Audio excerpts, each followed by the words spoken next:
episode kali ini kita bakal bahas topik yang sangat relatable nih dengan kita sebagai generasi Z. Judul kita pada hari ini yaitu politik kerjasama ekonomi Islam di mata Gen Z biar gak jadi konsumen abadi. Bareng aku Rahita yang bakal nemenin kalian selama beberapa menit ke depan. Dan tentunya aku gak bakal sendirian dong. Sudah ada 3 mahasiswa yang bakal jadi narasumber kita pada hari ini. Say hi dulu dong guys, apa kabar? Boleh kenalin diri kalian masing-masing? Sebelumnya perkenalkan nama aku Muhammad Maulidi. Aku dari mahasiswa jurusan Hukum Tata Negara lagi di semester 6 dan lagi sibuknya ya nyusun skripsi lagi. Nah, betul banget nih nama saya Hendra Bulan dari jurusan Hukum Negara lagi berkuliah di Unigari dan semester 6. Dan saya juga juga, saya sama juga dengan Mas Dedan sama Mas Maudi dari jurusan Hukum Tata Negara dari semester 6. Oke, gimana nih kabar kalian teman-teman? Alhamdulillah. Alhamdulillah.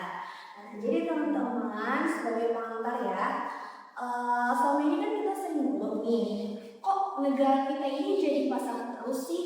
Kok produk luar itu selalu mendominasi sih di negara kita? Nah, ini saatnya kita ulik bersama dari perspektif ekonomi Islam dan juga tentunya dari kacamata Gen Z. Langsung kita mulai ya, Mas dan Mbak-mbak. Nah, jadi sebenarnya kita tuh sadar nggak sih kalau kita itu hidup di sistem ekonomi global yang bikin kita tuh jadi konsumen abadi. Kayak kita tuh tiap hari beli ini, beli itu, tapi kita nggak mengetahui gitu loh produk yang kita beli itu asalnya dari mana. Nah, menurut tanggapan Mas dan Mbak gimana? Nah itu benar sekali. Generasi sekarang atau Gen Z ini paling akrab dengan digitalisasi pasar global. Tapi justru terancam jadi objek pasar karena keinginan konsumtif para generasi Z ini sangat tinggi, ingin misalkan memiliki barang itu, ini dan segala macam. Ketika ada barang yang baru launching, misalkan tas ataupun sepatu, ingin langsung memilikinya, mungkin seperti itu. Nah, benar banget nih. Kalau mau jujur, itu bukan semata-mata salah kita semua. Sistem global sekarang memang dirancang bikin negara berkembang termasuk Indonesia terjebak jadi konsumen. Produk dari negara maju murah, masif, dan brandingnya buat banget nih. Kita cuma nerima, bukan mencipta. Makanya penting banget buat Gen Z sadar bahwa ekonomi Islam itu punya alternatif sistem, ada prinsip keadilan, keseimbangan, dan kedaulatan. Bukan cuma soal halal, tapi juga soal kemandirian ekonomi. Misalnya seperti konsep kerjasama muamalah dalam perdagangan internasional. Oke, tapi sebelum kita ke ekonomi Islam nih ya, saya mau tanya dulu nih. Tadi saya menarik sekali ya kata Mas Maulidi, katanya generasi sekarang itu lebih suka membeli produk luar gitu ya Mas ya daripada produk lokal. Tapi kalau kita lihat sebenarnya Indonesia ini nggak kekurangan sumber daya alam gitu loh Mas. Justru sumber daya alam itu melimpah. Nah, menurut Mas itu gimana? Ya benar sekali. Kebanyakan bahkan sekarang di gengsi itu kebanyakan anak muda itu membeli produk KW. Padahal banyak produk-produk lokal dari misalkan alternatif brand itu, dari misalkan ada dari brand sepatu tuh, dari misalkan dari Piero dan segala macam, mungkin seperti itu. Dari brand-brand lokal seharusnya yang perlu dikembangkan untuk bukan membeli produk-produk KW tapi di gengsi. Seharusnya seperti itu mindset yang harus ditanamkan anak muda. Seharusnya produk lokal ini juga gak kalah dengan produk-produk luar. Iya, Seperti itu. Oke. Nah, kita langsung ke ekonomi Islam ya, seperti kata Mbak Syifa tadi. Nih, menurut kalian nih, gimana sih prinsip kerjasama ekonomi dalam Islam itu?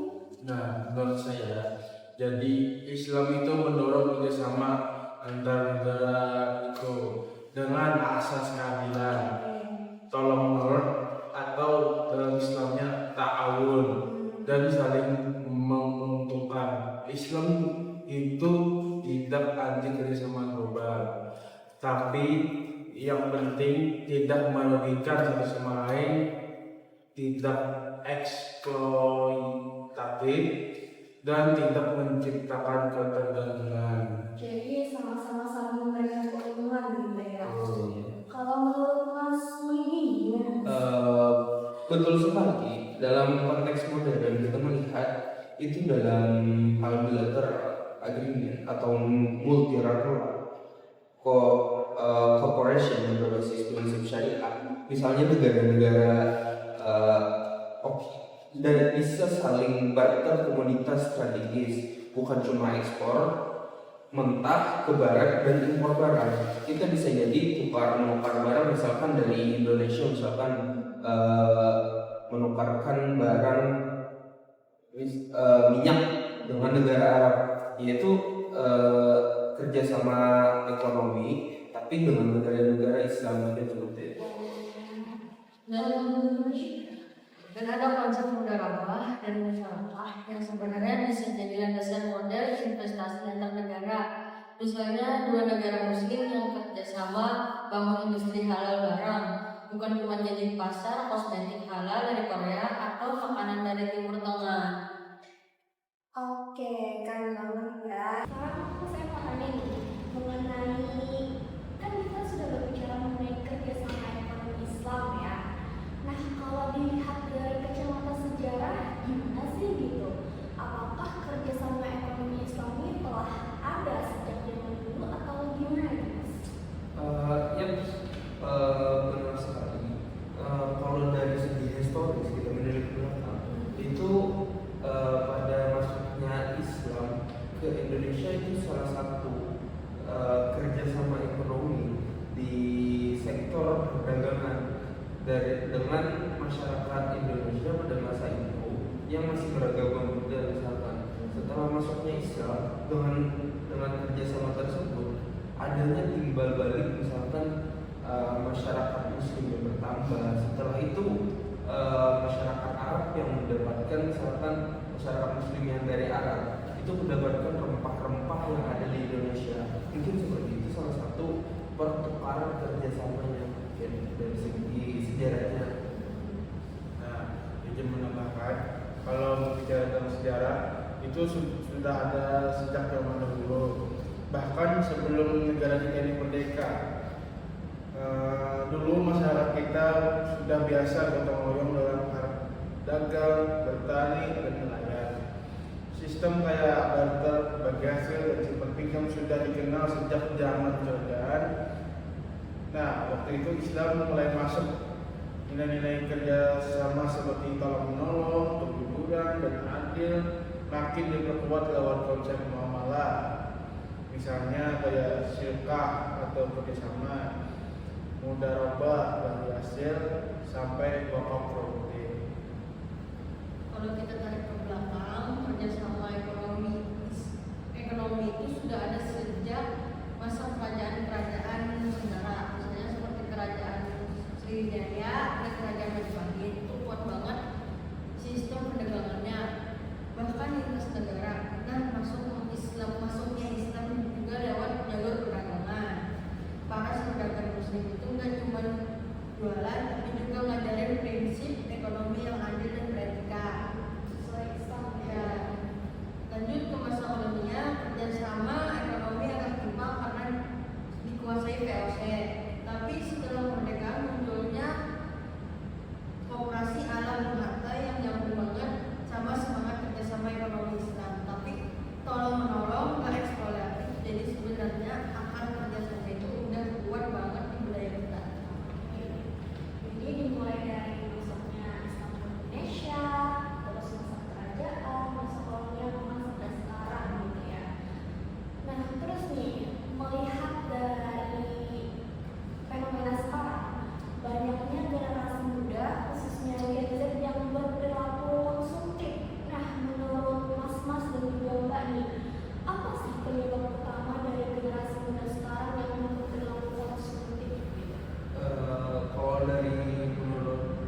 ingin cepat. Mungkin itu salah satu faktor besar yang menyebabkan generasi Z ini konsumtif, misalkan ingin memiliki suatu barang, ingin cepat, tidak ingin membuat sendiri ataupun mengembangkan sendiri misalkan produk-produk. Setelah itu generasi Z juga mudah terbawa arus perkembangan zaman. Setelah misalkan melihat barang baru rilis ataupun barang yang lagi hype atau viral, mungkin ingin segera memiliki barang tersebut. Mungkin seperti itu kenapa jadi faktor generasi Z ini menjadi generasi yang konsumtif. Nah sekarang kan apa-apa tinggal pencet handphone selesai gitu langsung ya. Kalau menurut Mas Deda gimana? Menurut saya di satu sisi gadget ini pengen hidup sesuai syariat, tapi di sisi lain juga gaya hidup konsumtif masih kuat. Nah, salah satu penyebabnya itu karena pengaruh media sosial itu sendiri. Nah, kita tuh gampang banget nih bawa suatu tren, pengen ikut-ikutan apa yang lagi viral, apalagi tampilannya itu estetik. Nah, ditambah lagi dengan akses belanja online yang gampang dan sering ada promo, bikin susah untuk menahan diri untuk belanja suatu produk itu. Benar banget, dari satu sisi gadget, konten, sama produk halal, keuangan syariah, sampai skincare yang ekstrim shortcut. Tapi di sisi lain gaya hidup masih konsumtif, belanja inklusif, ikut tren terus-terusan. Ini menjadi kontradiksi banget ya. Oke. Nah sekarang nih, gimana sih caranya kerjasama ekonomi Islam ini bisa jadi solusi alternatif agar generasi Z itu tidak hanya sebagai konsumen gitu loh, tapi juga sebagai produsen dan juga pelaku ekonomi yang aktif. Bagaimana generasi Z agar jadi produsen atau pelaku ekonomi aktif itu misalkan mulai dari mereka itu mempelajari mengenai prinsip-prinsip ekonomi Islam. Setelah mengetahui prinsip-prinsip ekonomi Islam, baru mempelajari mengenai misalkan cara membuat barang ini, barang A, barang B. Setelah itu mereka mulai mempelajari cara memasarkan produknya. Tetapi kalau mulai dari bawah dulu, misalkan skala kecil dulu, misalkan membuat kue ataupun kue-kue yang kecil, setelah itu dipasarkan di teman-teman, itu salah satu langkah awal untuk generasi Z agar jadi produsen dan juga pelaku ekonomi aktif, tidak hanya konsumen produsen. Nah, berbicara tentang ekonomi Islam bisa jadi solusi buat gadget. Ekonomi Islam itu mengajar kita tidak cuma mikirin diri sendiri, tetapi gimana kita berkontribusi. Misalnya kayak punya ide usaha tapi tidak punya modal. Nah, kita bisa kerjasama dengan sistem mudharabah. Ada yang menyediain dananya, kita tinggal menjalaninya. Dan sekarang tuh kerjasama bisa kekinian banget. Misalnya bikin komunitas bisnis berbasis syariah, crowdfunding halal atau operasi digital. Jadi gadget itu gak harus mulai dari tahun sendirian loh. Terus nih, politik kerjasama ekonomi Islam itu kan dalam prinsip keadilan dan juga tolong menolong ya. Nah, apakah hal ini tuh realistis diterapkan dalam iklim ekonomi digital sekarang ini? Seperti bisnis dropship mungkin kemudian reseller atau mungkin UMKM lain. Menurut saya ini sangat cocok. Justru sekarang peluangnya makin luas. Model bisnis online kayak dropship atau reseller itu bisa banget dijalankan secara syariah, asal kita tidak menipu, barang yang jelas dan sistem bagiannya transparan. Prinsip tolong menolong juga bisa diwujudkan lewat kolaborasi kayak bantu promosi UMKM atau bikin from digital bareng. Dan untuk UMKM online juga justru bisa banget jadi wadah kerjasama syariah, bisa bentuk koperasi digital, marketplace syariah, atau ekosistem bisnis halal yang saling didukung, bukan saling berpegang. Yang penting itu nilai keadilan dan kejujuran tetap dijaga. Jangan karena digital lalu main akal ala promo atau fake review. Itu justru menjauh dari etika ekonomi Islam. Ya, menurutku juga realistis sekali saat ini untuk mempelajari mengenai dropship ataupun reseller ataupun UMKM online.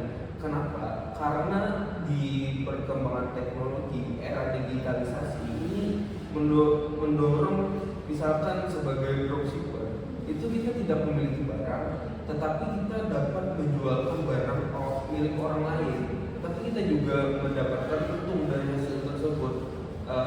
Dari dropshipper itu juga tetapi perlu penting memahami prinsip dasar ekonomi Islam, yaitu kejujuran, keadilan. Ketika menjualkan barang yang kita dropship itu harus jujur mengenai detail produknya, setelah itu kejelasan mengenai barangnya ini halal atau tidak, setelah itu prinsip keadilan, misalkan bagi hasil yang jelas antara yang pemilik barang dengan kita, mungkin seperti itu.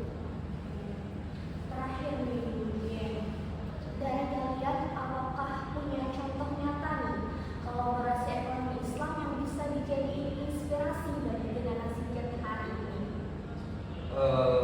Kalau dari aku, contoh nyata kolaborasi ekonomi Islam yang bisa dijadikan inspirasi kita itu kayak saat Ramadan kemarin itu ada brand Kale, itu adalah brand streetwear awalnya, dengan kolaborasi dengan ekonomi Islam ataupun saat itu pas bertepatan dengan Hari Raya Idul Fitri, itu kemarin mereka merilis gamis tetapi modelnya disukai Gen Z. Nah, itu salah satu campaign untuk menarik minat Gen Z untuk menggunakan produk mereka. Jadi mungkin seperti itu. Dan itu menjadi contoh nyata kolaborasi ekonomi Islam yang bisa jadi interaksi buat gadget. Ada salah satunya komunitas wirausaha muda syariah yang ngajarin bisnis berbasis syariah sejak kuliah. Mereka bikin inkubasi bisnis halal, ada minat daring dan kolaborasinya. Nah, menurut saya ada banyak sih, salah satunya kayak komunitas bisnis syariah yang mulai rame sekarang ini. Mereka ngajak anak muda buat investasi bareng, bikin usaha halal atau belajar tentang finansial syariah. Ada juga brand lokal fashion muslim yang modalnya patungan beberapa orang dengan sistem bagi hasil. Jadi bisa dimulai dengan bisnis-bisnis kecil terlebih dahulu seperti bisnis fashion dengan patungan sama teman-teman, atau mungkin bisnis mengenai kuliner seperti kue-kue, atau mungkin yang digemari Gen Z sekarang rice boy, pisco, ya seperti itu.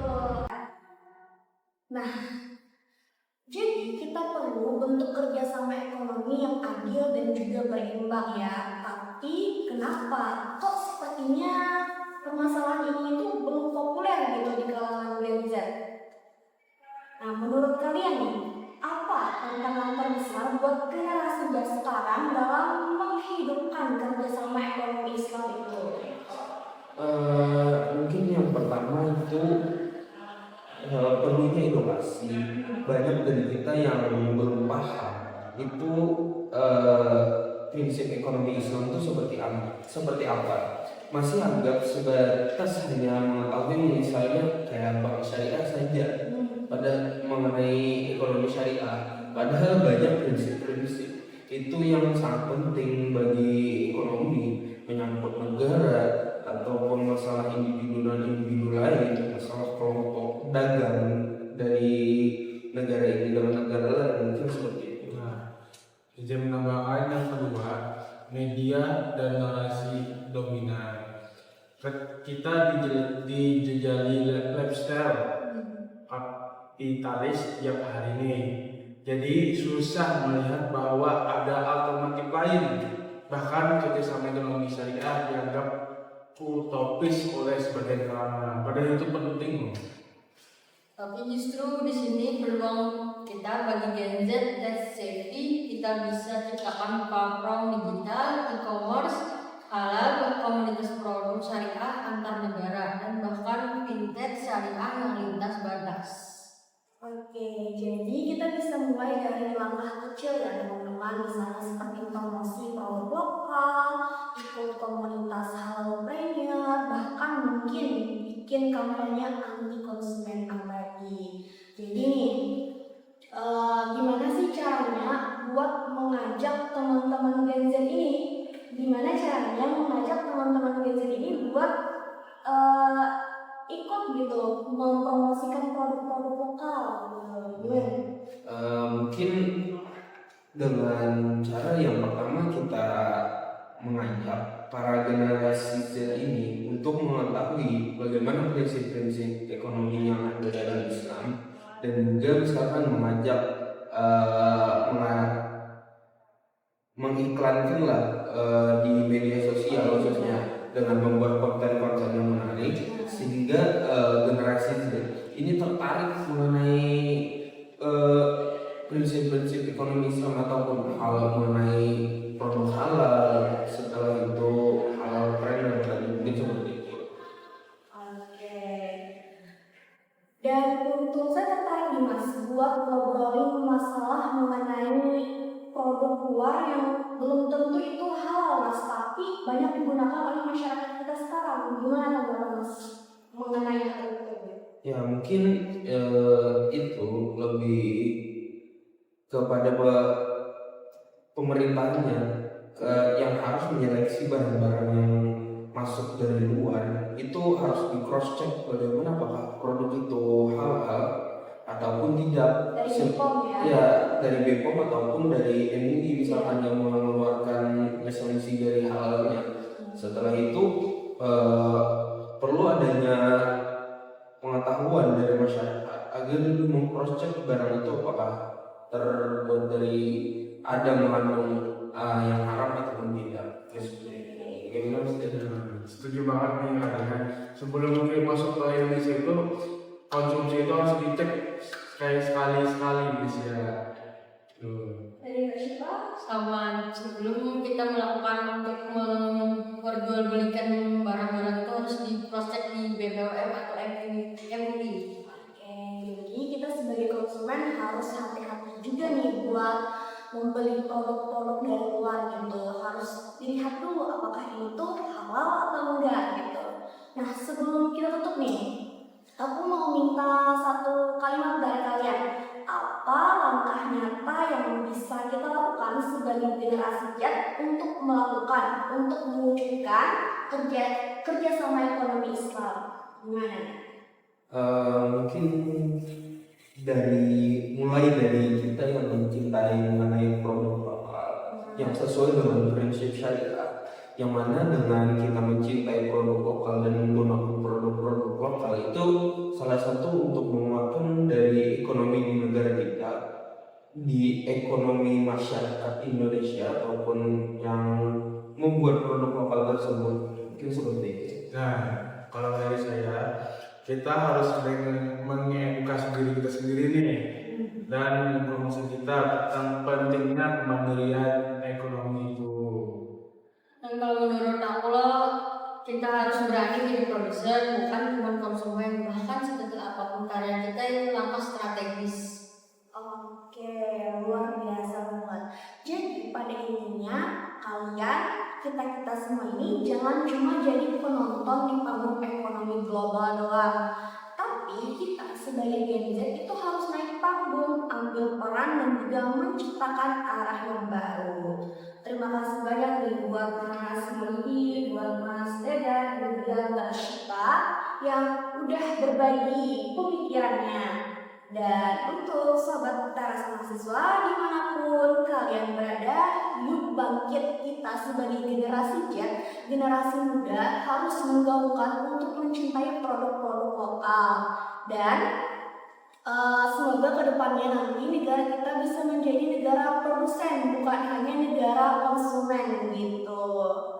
Sampai jumpa di episode Teras Mahasiswa berikutnya.